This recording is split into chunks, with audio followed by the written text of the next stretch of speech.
Hello, everyone. Welcome. My name is Ken Lewicki of channelinginc.com.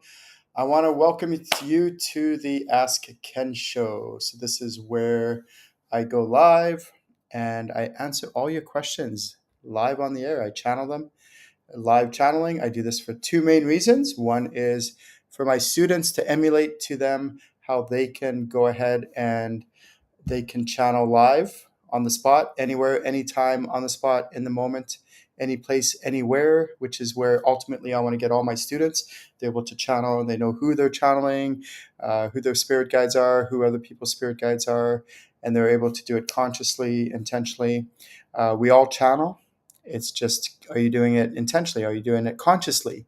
And so that's what I'm doing right here, right now. And I'll be doing that for the next hour.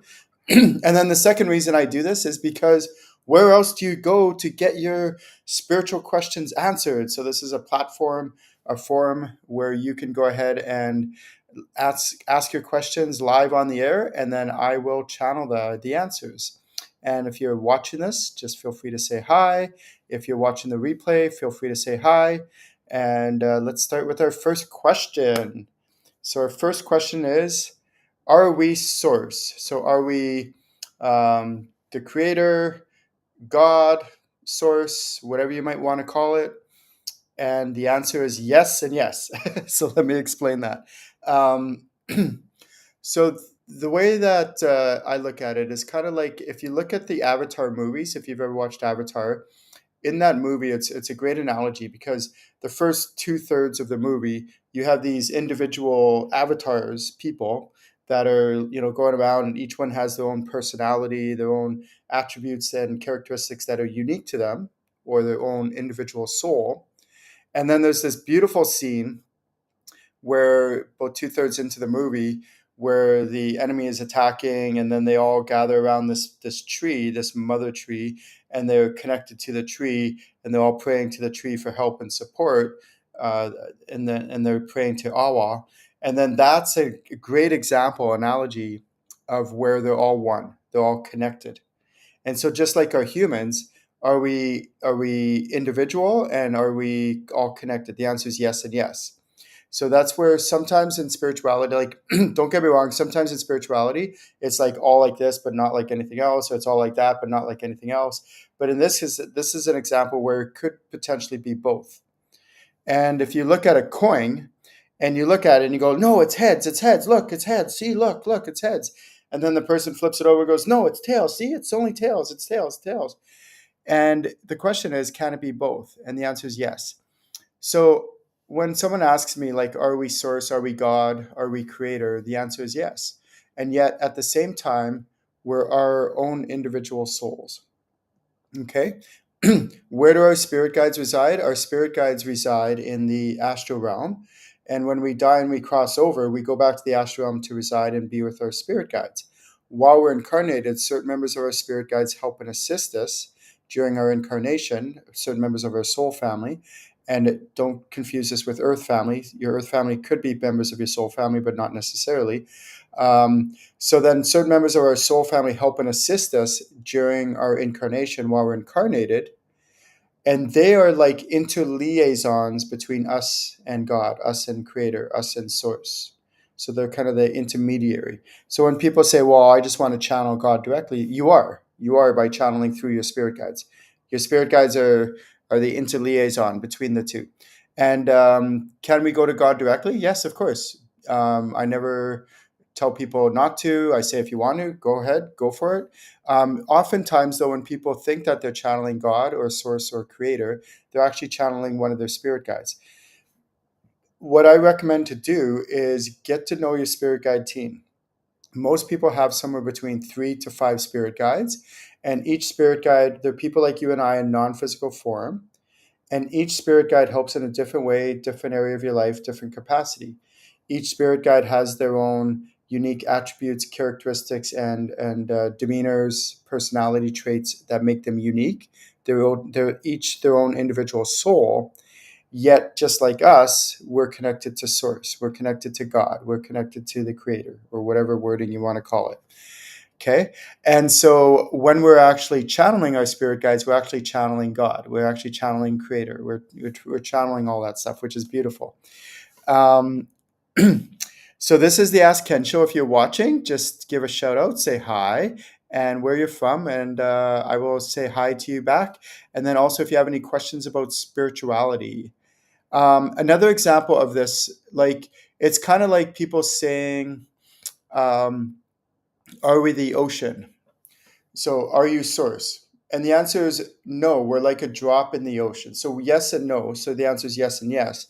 We are a drop in the ocean, like a drop of water in the ocean. So, are we source? The answer is yes. But we're also like the ocean, but we're not the ocean, if that makes sense. The ocean is composed and comprised of all the other drops of water that make up the ocean. And we're one of those drops. I hope that helps. All right, let's go on to our next question. The next question is, do you think twin flames or something along those lines are real? Okay, so this is a question I get quite often. Um, there's three different categories that I had to stumble through over the years and figure out over the years. So one of the most important things I teach my students is get curious when it comes to channeling. So don't assume that what people are saying there on the internet is accurate and real. I could make up all sorts of stuff. I could say, Pluto is in retrograde, and then all of a sudden, 5 years later, people are like, "Oh yeah, that's a thing. Pluto's in retrograde." And I'm like, "Oh my god!" And then, sure enough, 5 years go by, and all of a sudden, people, saying it's a thing. I would never do that because it's not true. Like these things that people make up, and I don't think they do it purposely. I think people just don't know what they're doing and how to check for accuracy and all those other pro tips that I teach my students. So it's not their fault. I don't blame anyone. But what happens though is someone says something and they say it with such conviction that other people say it, and then other people say it, and then other people say it, and then all of a sudden it becomes a thing. Like I could say that if you ever noticed a sunset, it means that you make a wish and then it comes true or something like that. I don't know. I could just make up stuff and then people will believe it. But if I say it with such conviction, then all of a sudden it's a thing. And then those people tell other people.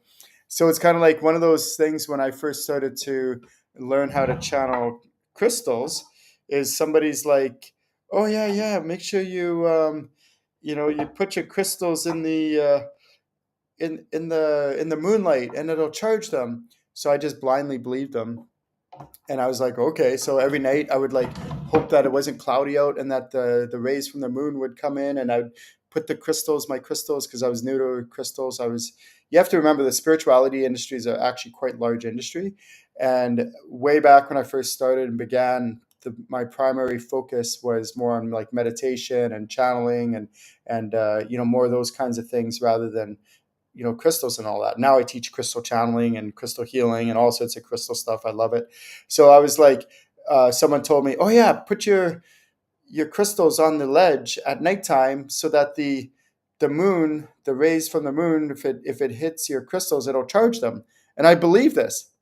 And then after a few months of trying to do this, and every night, being very like consistent about it and adamant, I have to get those moon rays to hit my crystals to charge them.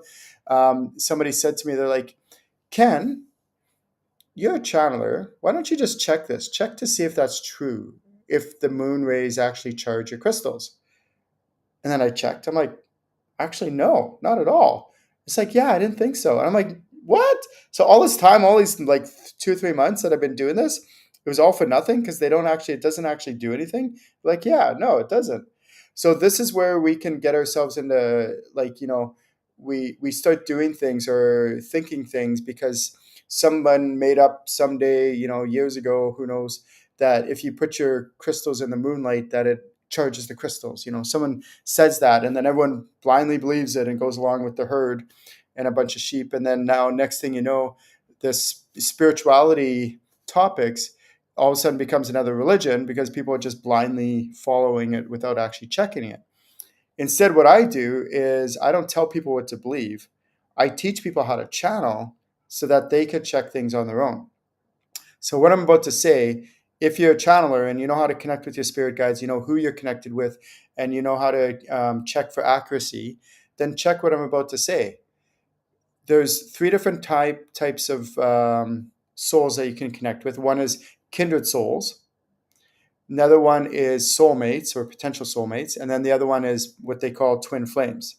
So what I've found through like through channeling, even when I check now, twin flames isn't a thing. So this is what the concept is that you get one candle flame, and then and that's one person's soul, and then your candle flame, which is your soul, and when the two candle flames come together, it creates what's called a twin flame, and one big, magnificent, amazing flame, and that's what's called your twin flame. I haven't found that to be true, just like I talked about in that Avatar movie, where each individual has their own soul. When we come together, yeah, we can create magnificence, but there isn't just one twin flame. So the concept is that half your soul is in someone else. And then that when you come together, the two halves meet together and create that magnificent twin flame example or analogy. Um, what is true, though, is we can have what's called potential soulmates.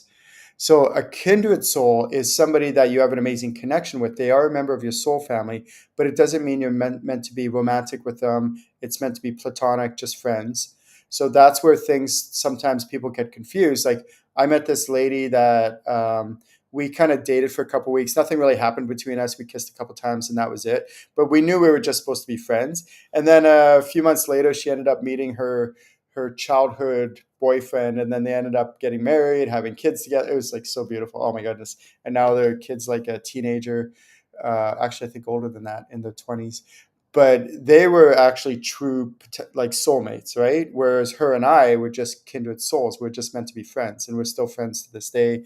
I congratulated them on their child's birth and on their birthdays, all that kind of fun stuff. I've been over and visited them. Just beautiful couple, beautiful family. So how do you know the difference? So the difference is they're both members of your soul family. Have you ever met someone where you've never met them before, but you meet them for the first time, and then all of a sudden you have this amazing connection? You're like, wow. And yes, sometimes it could just be chemistry. We're not talking about that. We're talking like a deep, deep connection where it feels like you've known them forever. That means they're members of your soul family. Now, a kindred soul is definitely a member of your soul family, but like I said earlier, you're not meant to be romantic. It's just meant to be platonic, non-sexual, friends only. Whereas, and that's where sometimes things can get confusing. But a potential soulmate is somebody you meet and you have the potential to be romantic with them. Now, the reason why I keep saying the word potential is because it's not guaranteed. There's lots of factors to take into account. Like maybe, you meet them and, he's really cute, but, you don't go up there and approach him, or, maybe he asks you out, but you say no, or maybe he doesn't ask you out, or you don't ask him out, or all these different factors and variables, like because you're scared or shy, and then that opportunity's missed. He goes his way, you go your way, and you two don't connect. Or maybe you connect for a little bit, but then you don't follow up and follow through. And if you do connect and you do end up developing a romantic relationship, there's no guarantees that it's going to work out. Some people are like, oh, if I just find my romantic soulmate partner, everything's going to be fine and amazing and beautiful and problem free for the rest of my life. That's not necessarily true. Um, you have to remember that if you look at your life, what's happened in your life. If you look at your childhood, maybe you had a rough childhood, maybe you had past lives, maybe you have some ancestral influence that's affecting your life. So maybe there's some Akashic record stuff going on, and then that's all affecting your life, and you come along and you meet him. Well, he might have also had all those kinds of things affecting him, his childhood upbringing. Maybe he was bullied. Maybe there's other factors that happened in his life, mommy issues, daddy issues. Maybe, there's some ancestral things going on, some past life stuff going on, some Akashic record stuff going on. And then you come and meet him, and you both have baggage, where it comes from. This could be multiple sources. But even if they're your potential soulmate, it doesn't mean everything's going to be 100% fine and hunky-dory and there's no problems. You still might need to work through your own stuff and have open communication, maybe go to couple counseling, therapy, stuff like that. And that's totally fine. That's great. But just know it's not for sure a for sure thing. So like any relationship, it takes work. And I say this as a caution. Now, another thing that's really important is I was taught that there's only one soulmate. That's it, just the one. Has anyone ever heard that before? Called the one. Um, Now, I haven't found that to be true. Like I thought it was like the one. So way back in like 2012, I met a lady and we started dating, and I was like, oh, she's the one, my one and only. And then after 2 years, like things started to kind of go downhill. And then by the third year, it was like horrible. It was really toxic. And then by the fourth year, I had no other choice but to break off the relationship. It just was so detrimental and toxic. And so I ended up breaking it off. But after that, I went into a deep depression. Why? Because I thought, oh no, I screwed up the one and only relationship, the one that my soulmate, and now I'm going to be doomed to be single the rest of my life. And at that time I was still pretty young, and I'm like, what am I going to go the next 30, 40, 50 years single and just demoralized? I was so upset for months and months and months.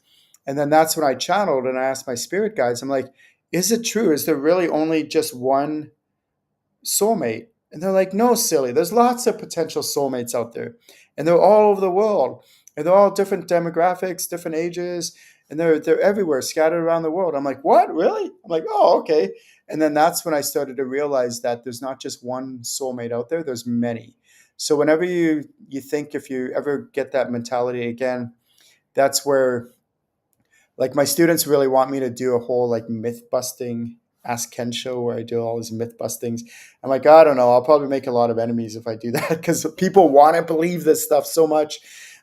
Like I had one lady that I came across, and she's very, very active in the spirituality industry. She has a big, massive following, and I know her personally, like in person.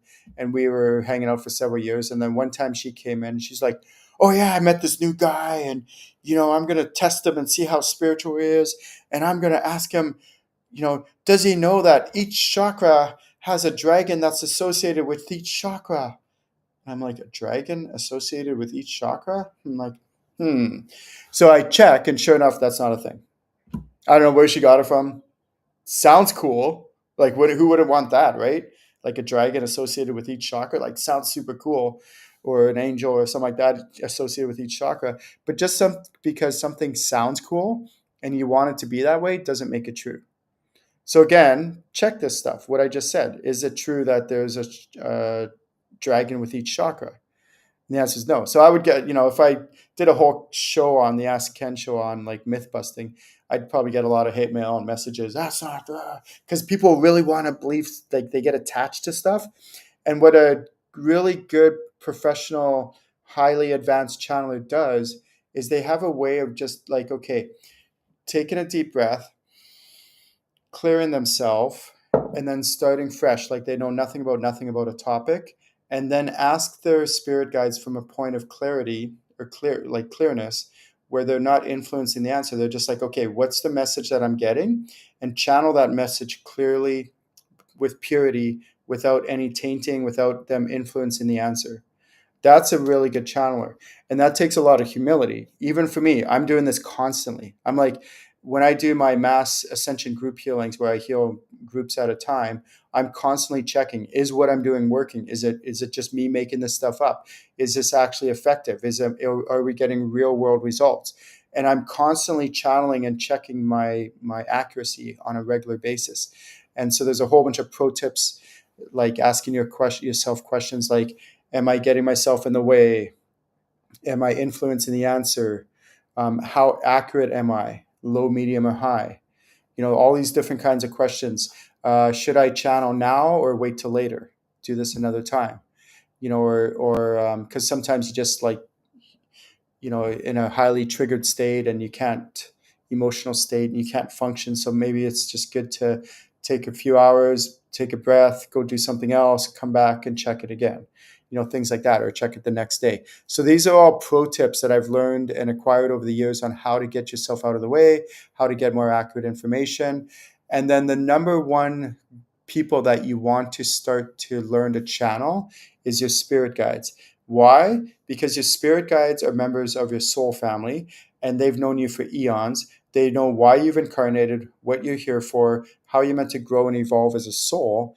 But also, they're always good for you. They're always of the light. They will always help you in a good, healthy way. They will never have anything bad happen to you or make anything, detrimental happen to you. They won't make you break your leg. They might warn you, like, hey, slow down so you don't break your leg or something like that. But they would never make something bad happen to you.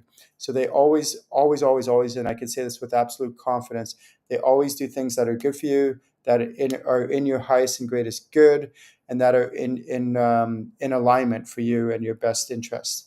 So once you get to know your spirit guide team, again, how many spirit guides most people have? Somewhere between 3 to 5. And now remember that more isn't always better. Okay, some people are like, oh, I have so many spirit guides, and you might have 5 in one season of your life, and then 3 in another season of your life, and then 4 in another season of your life, and then 3 in another season of your life, and that's okay. So it fluctuates. It changes.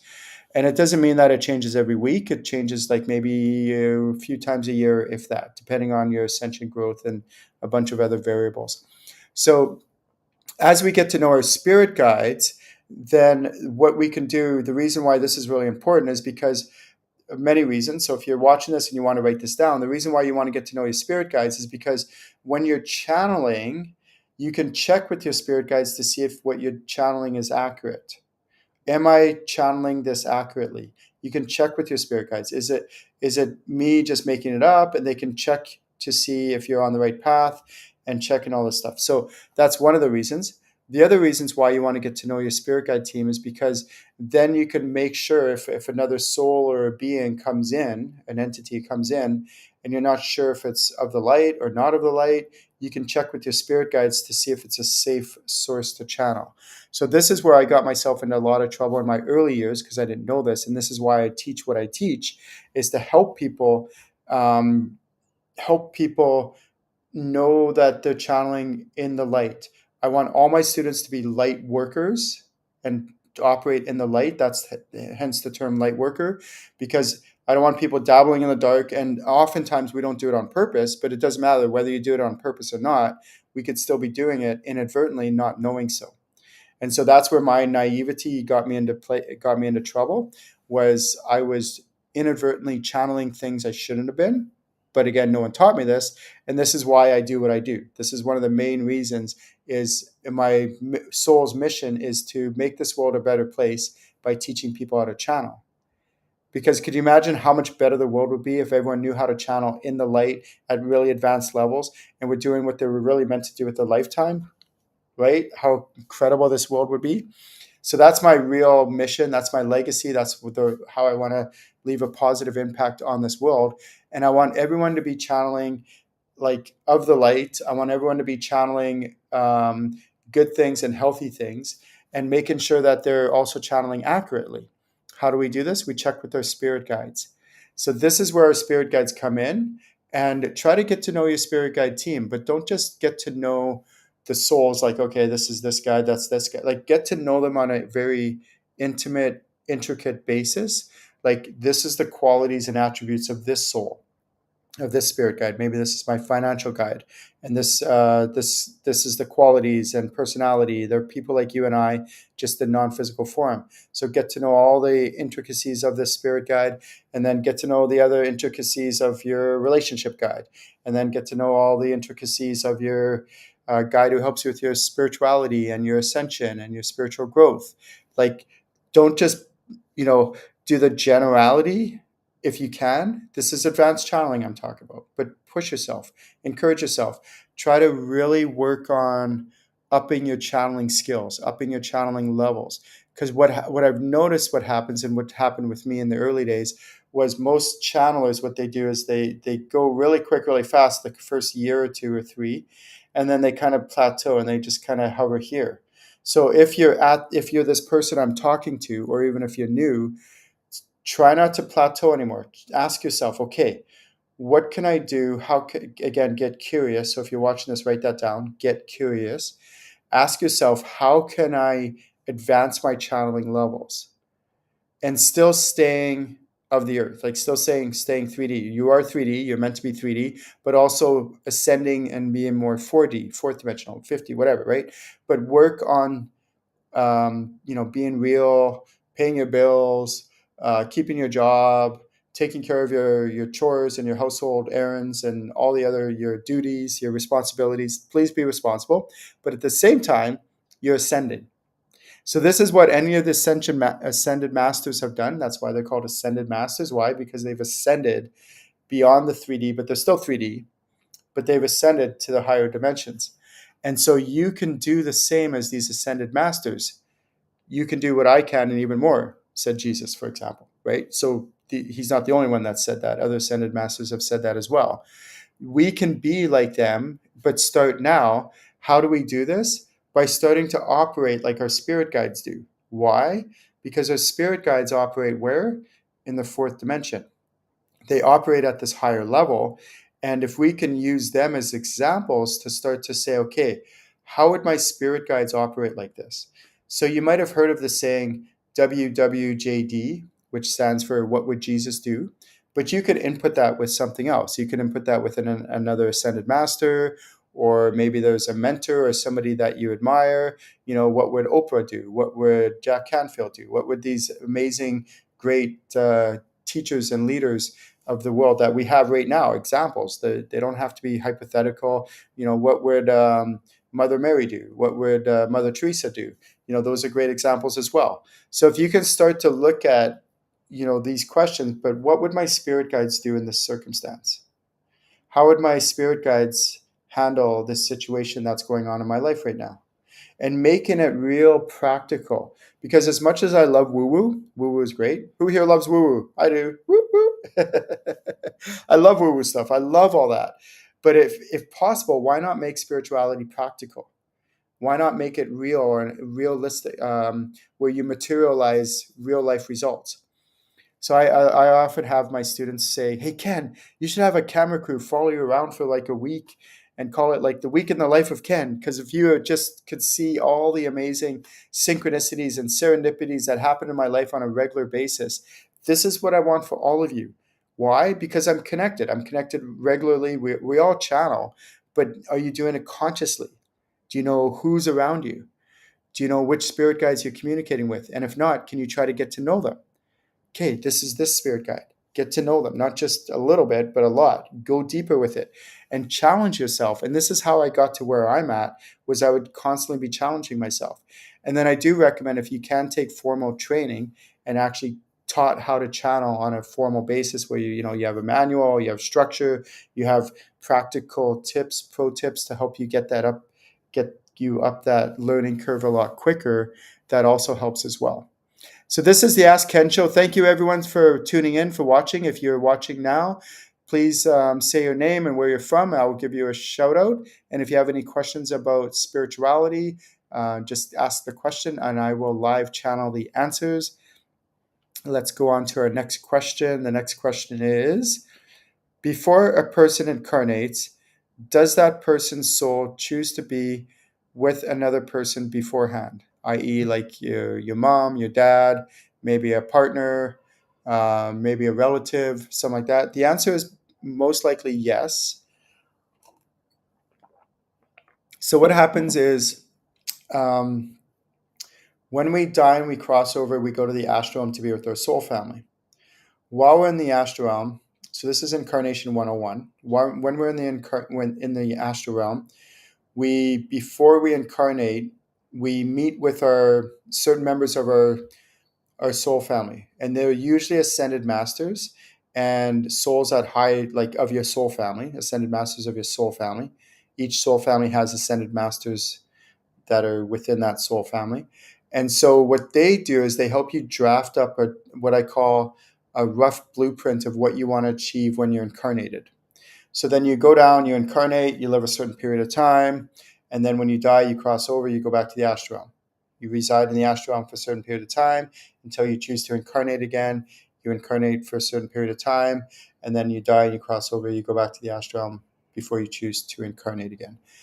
So I'm going to talk a little bit about that period of time. There's things that happen when you die and you cross over. There's what I call a containment area that you go into. You do processing, a life review, a whole bunch of other things happen in that containment area before you're released to the general public in the astral realm. When you're in the astral realm, you reside there for a certain period of time with your soul family. And then the part I want to talk about now is before you incarnate. So this is much more sophisticated than what I'm talking about, but I'll give a generality. Is you work with these ascended masters in your soul family, and then you start to, decide, okay, what kind of life purposes do I want to achieve in this upcoming lifetime? Where do I want to incarnate? Like what society, what part of the planet? Um, who do I want to be my parents in this lifetime? What are the potentialities of different parents and different family members? So not always parents, but also think of like aunts or uncles, grandparents, cousins, Earth family members. Also, to who are those people who are already alive? Who are they associated with and connected with? So their inner circle, their outer circle, things like that. So you're taking into all these variables, like what you want to achieve, how you want to grow and evolve in this upcoming lifetime that you're planning to incarnate in. And then what you do is you're kind of like, and this isn't always like exactly like this, but you're kind of like looking at different potential parents. So you might see mom and dad on one side of the planet, mom and dad potentially on another side of the planet, or now with you can have other ways of incarnating through different means with modern technology, but it's still same with doesn't always have to be mom and dad, if you know what I mean. So either way, you're looking at parents that you want to incarnate through. And then you work with your ascended master to pick one that is going to be a good fit for you to help you maximize your soul's evolution in this upcoming lifetime. Now, I want to make it very clear, of the 7 or 8 billion people that are on this planet, over 80% are in extreme poverty, like extreme poverty. Most children will die before the age of 5 out of malnutrition or disease or something like that. So, why would a soul want to incarnate into a situation like that? The reason why is this: because when a soul is in spirit form, it can only evolve so much. But when it is in dense, like 3D form, like in three-dimensional form, it has the ability to experience all the range of emotions you can imagine and experiences. So, the hate, the good, the love, the bad, the anger, the joy, the pleasure, all those ranges of emotions they can experience, and that allows our soul to be able to evolve at a much greater depth than when we're just in spirit form all the time. The reason why ascended masters don't incarnate that often is because it's just not necessary for them. They've already evolved quite advanced, quite highly, so they rarely incarnate. Where us other souls, we are still working on evolution at a very intense rate, so we incarnate quite frequently. And you have to remember, when I say frequently, if you think of like 50, 80, 100 years that somebody might live on planet Earth, for example, that's just a tiny little speck in time, tiny little moment in the big scheme of things, considering how long our souls have been around for. So what we want to do is we want to try to maximize the amount of soul growth that we can have. And sometimes a soul will come down onto planet Earth and they will incarnate in an impoverished situation where they're totally like starving all the time. They're malnourished. And we look at it as a bad thing from a human perspective, and it is. In my opinion, we need to eradicate all starvation, where there's no reason we can't with our current technologies that we have, and the amount of money that we have, that we could easily eliminate all starvation right now on this planet, like instantly, and we should. However, souls will still incarnate into a situation like that because it helps them again to evolve much greater than if they're always in spirit form. So whether they live 5 years or 50 years or more, our souls are able to incarnate and to evolve. And so, do we choose who we incarnate with? Often the time is yes. So let's say, for example, there's a family of 4, and you're one of those family members. You may have So first of all, you may incarnate into a family where nobody is a member of your soul family. You may incarnate into a family where everybody is a member of your soul family, or you may incarnate into a family where one or two of those members are members of your soul family. And now, oftentimes we choose who we want to incarnate. Well, we do. We choose who we want to incarnate with for many reasons. So let's say, for example, if there's somebody in your family, your earth family, who is a member of your soul family, you may choose to want to incarnate with that person again and again and again, many times, to help you with your soul's evolution. And I've seen people where, like, these two brothers, they are famous, or they start up a band or something like that, or they do this like podcast, or I don't know, TV show or something like that, and they work together and they get along amazing. Most likely they're members of the same soul family. Not guaranteed, but most likely.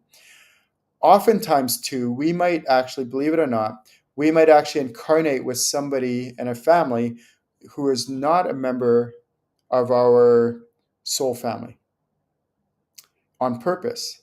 And we've incarnated with them many times. So sometimes people think the only people that we reincarnate with multiple times are members of our soul family. No, that's not true. So you might have somebody in your family that you've incarnated with many times.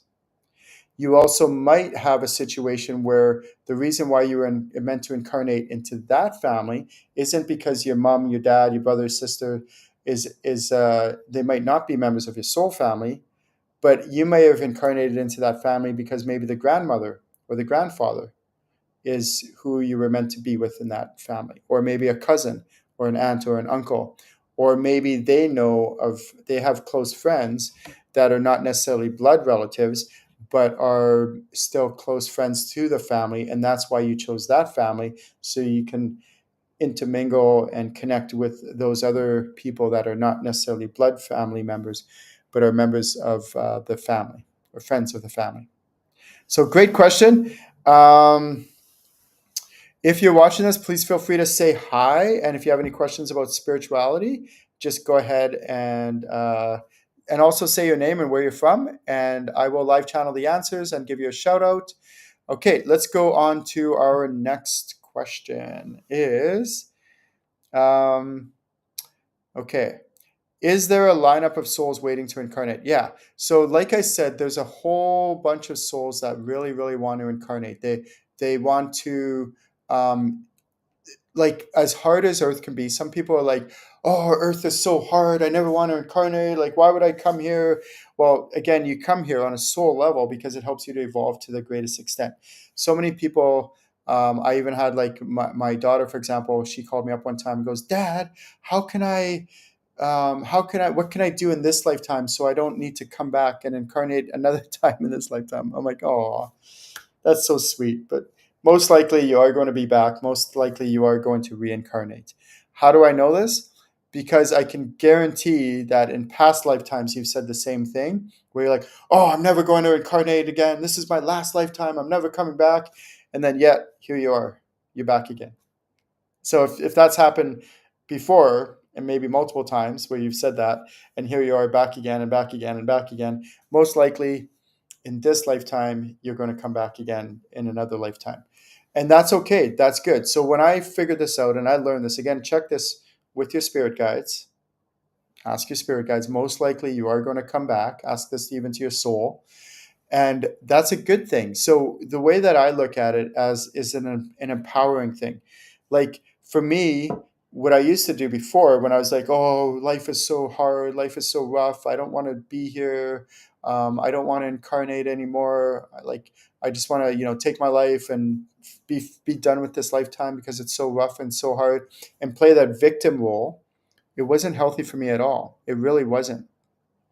And instead, what I said to myself is, okay, Ken, most likely you are going to incarnate again, like almost guaranteed for sure. So if that's true, because I've said this in the past that I'm not going to incarnate, yet here I am. So most likely I will incarnate again. So instead, now the way that I view this is I look at it as an empowering way. I am empowered. And instead, I ask myself, the question is, how can I maximize the evolution of this lifetime to make the most out of it, to really accelerate this lifetime, and how can I evolve to the maximum potential, the maximum extent? and be very intentional about that. Like, how can I grow? How can I work with my spirit guides? How can I work with incarnated people? How can I do as much healing and clearing as possible in this lifetime? So I do go see a lot of healers quite frequently, and then I do healing and clearing, and then that reduces the amount of baggage that I'm most likely going to bring into the next lifetime. Things like that. So I'm very intentional. I'm looking at the long term here. When I say long term, not just the next 10, 20 years of this lifetime, but I'm also looking at the next 10 or 20 lifetimes. And how can I maximize that growth over those lifetimes as well? So really, really good question. Okay. Let's go on to our next question is, why do some souls... Okay. What is the difference between souls and beings? Okay, so this is a good question. Souls and beings. There's two different categories. Souls have a soul and beings don't have a soul. So this is important because oftentimes when people are channeling, they don't know who's who. They're just channeling. Who are you channeling? If you ask them, ask any channeler, who are you channeling? They're like, I don't know, just source or people or things, but they don't actually know who they're channeling. So there's power in specifics. If you're watching this, if you have a notepad, write this down. There's power in specifics. Have you ever had a reading from somebody like a psychic or a medium or something like that, and they give you very general information? It's not very useful, right? Like, it's just kind of like, okay, it's nice to hear, but it's not useful. And so oftentimes with channeling is the more specific and precise you can be about a topic, the more power there is in that. So for example, and same thing with like electronics. If you look at, I used to be in IT, so I used to build like electronic telecommunication equipment on PCB boards and the circuits and all the other stuff and the each component. And sometimes when the telecommunication equipment would fail, I would put it through the testing machines, and then I would troubleshoot and get out the blueprints and figure out where all the different integrated circuits are and go, oh, this is most likely what the component that's failing. And then I would take that component out, put the new one in, and then test it again. And oh, look at that. It works now. Because I'm very precise and accurate in what I'm doing. I'm not just, throwing out the whole board if it doesn't work. I'm like, no, let's figure this out. Let's troubleshoot this. But because there's precision in the like there's power in specifics, then there's a lot of things you can do with that power. So whenever you're channeling, always try to get very precise as to who you're channeling. Okay, so if you're watching this and you want to write this down, there's 5 different kinds of souls that reside in the astral realm. So there's realms, and there's different realms, and the realms are exclusive to people, to souls. Okay, so there's the astral realm, there's the animal spirit realm, which is just for animals, and then there's the in-between realm, which is where lost souls are. But let's just talk about souls in the astral realm. There's 5 different kinds of souls. What are the 5 different kinds of souls? There are random souls in the astral realm. There are ascended master souls in the astral realm. There are soul like loved ones souls in the astral realm. Soul family souls, like your soul family, and then there's your spirit guides. Okay, so let's do that one more time. There are ascended master souls, random souls, ascended master souls, loved ones, soul family members, and then your spirit guides. Okay, so those are the 5 different kinds of souls in the astral realm that you might communicate with. Where people get themselves into trouble is they accidentally, inadvertently channel lost souls. So that's a whole different topic. You do not want to be channeling lost souls ever. But if you don't know, and you don't know who you're channeling, that's what gets you into trouble. That's what got me into trouble in my early days, and why I developed the courses and the curriculum to teach people how to channel safely. So those are souls. The next category is beings. And there's a whole bunch of different kinds of beings. So there's 2 main categories or subcategories of beings. There's elementals, and then there's celestial beings. Elementals are of the earth. So if you think of the elemental periodic table, back you learned in chemistry, it's similar kind of concept. And that's where the name comes from. So elementals are things like sprites and fairies and pixies and crystal divas. So if you think of crystals, they're like of the earth. So like crystals and stuff like that. You have these, they're of the earth, and they have some of them, not all crystals, but some of them have crystal divas associated with them. And so not only can you channel the crystal directly, that's called psychometry, but you can also channel the crystal diva that's associated with the crystal. So, and dragons are part of the elemental kingdom, and then there's a whole bunch of other gnomes, and I could go on and on and on. So those are elementals. And again, check with your spirit guides to see which ones you're meant to channel and which ones you're not. Most of them are safe, but there are some of the underworld that you're not meant to channel. Okay, so stay away from those ones. But gnomes and stuff like that are fine. Then there are what's called celestial or galactic universal beings. So beings don't have a soul. Elementals beings don't have a soul. Celestial beings don't have a soul. Universal beings don't have a soul. So what are some examples of universal beings? There's things like angels. This Lord of the Akashic Records is also an angel who's a universal being. There's something called divine beings. There's unicorns, and on and on and on. Okay, so there's a whole bunch of different kinds of beings, universal celestial beings. Universal beings like angels, for example, they operate on a much more grandiose scale. So if you think of like the planet, like planet Earth, it's this like little ball floating in space, and it's a hunk of rock, and it's this tiny little speck of dust. In the big scheme of things, it's so tiny and so small. The angels work on more, like if you think of like all the galaxies. In one galaxy, like our galaxy, for example, the Milky Way, there's trillions of stars with trillions of planets that go around each star, like not each star, but like trillions of planets within that galaxy in each solar system. And as far as our telescopes and our modern technology can see, there's trillions of galaxies that we can tell that we can see. So does life exist on other planets? Yeah, absolutely. Like there's just, and not only that, but like psychically, we've had aliens visit this Earth, all that other cool stuff, and sometimes we are the aliens. We've incarnated on planet Earth. And you might know some people that have kind of like alien attributes about them, and all that stuff. And even I've incarnated on other planets as well. We all have. But these celestial beings, so they're not souls, they're not spirit guides, they're beings like angels, for example. They work usually more on a universal level. So they work on a grandiose scale. So they're helping with more universal matters. They're not, think of it like an anthill.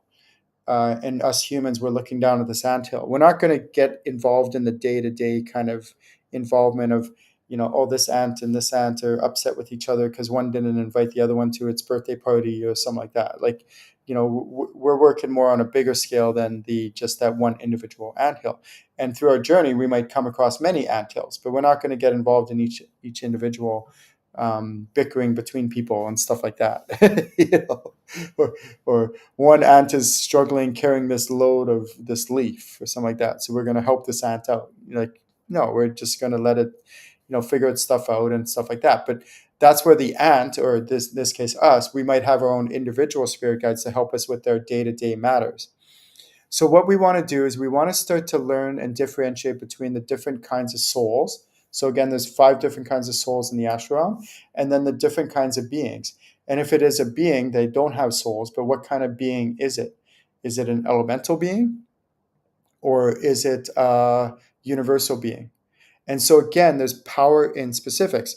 Why is this important? Because the number one most important thing of all the channeling that I teach my students is what? Always know the source of who you're channeling. There's the 5 W's in H, the who, what, when, where, why, and how. So I take my students as I'm doing my 7-day retreats and my other trainings or the online recordings, stuff like that. I take my students intentionally, purposely through those 5 W's and the H, who, what, when, where, why, and how. Of all of those, the one that I highlight, the one that I circle, the one that I, make the most prominent is the who. Who are you channeling? Always, always, always, always know the source. Where you're channeling is important. That's why I take my students through the astral realm realm tour. I get them to know the animal spirit realm, the in-between realm, the different locations of where they can channel, all that stuff as well. But the most important of all that supersedes everything else is, who are you channeling? The reason why is because what happened with me in my early days, and I've seen a number of other people in the spirituality industry, is they get themselves into trouble by they inadvertently channel things that are not of the light. They don't do it on purpose usually. Some people do. Some people go out looking for it. So if you're watching this, please, please, please don't dabble in the dark. Don't go looking for it. You'll get yourself in trouble. There's that saying that says, if you touch fire, you're going to get burned. You may not get burned right away the first time, but it may be the third time or the fifth time, but eventually you will get burned.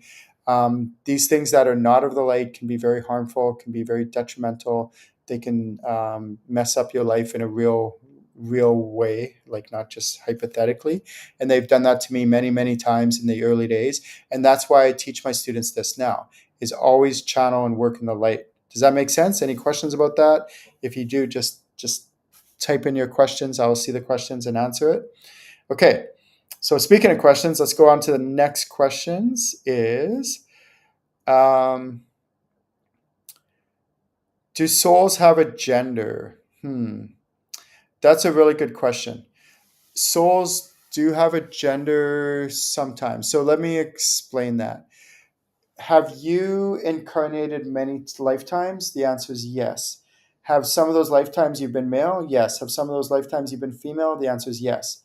That's why I'm really against any of this like sexism, stuff like that. In my opinion, we should all be treated equally. There should be no favoring over one sex or the other.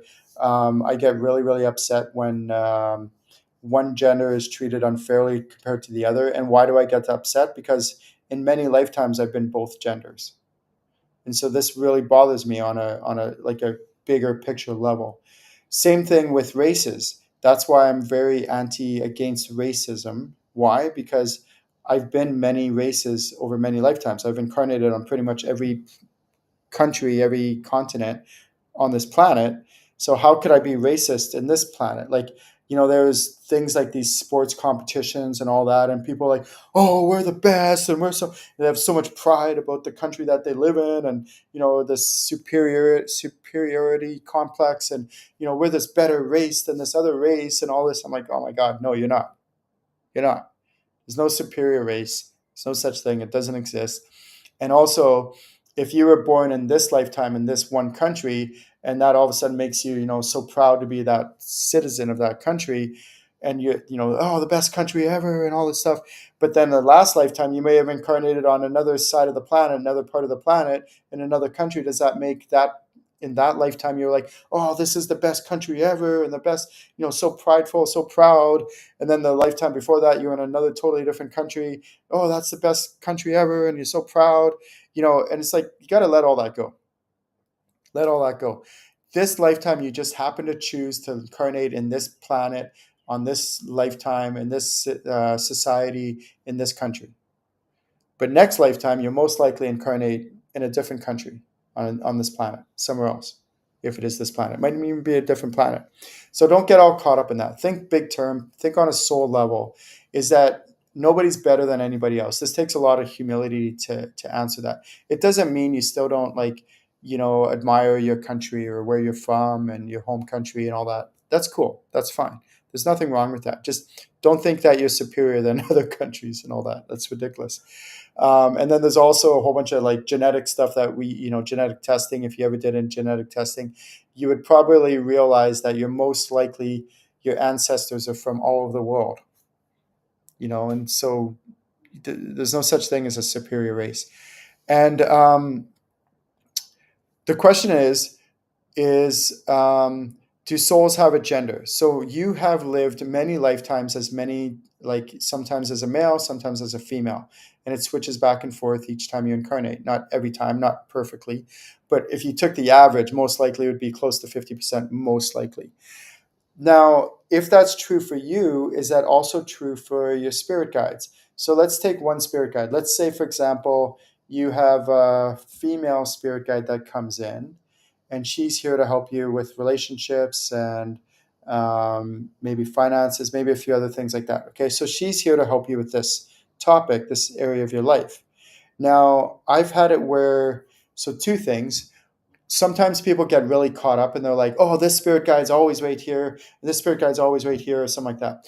Or I've had another person way back in the day, they're like, oh, all my male guides are on this side because this is my male side, my masculine side, and all my female guides are on this side because this is my feminine side. I'm like, what? Where do you get this stuff from? Like, who makes this stuff up, right?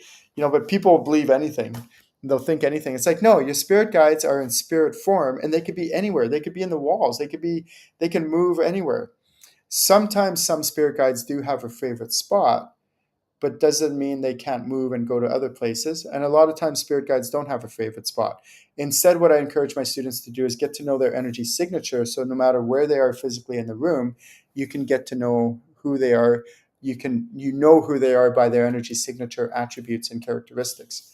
So I had one student and their spirit guide is like, I'm like, oh, where's your spirit guide now? They're like, over here. I'm like, yeah.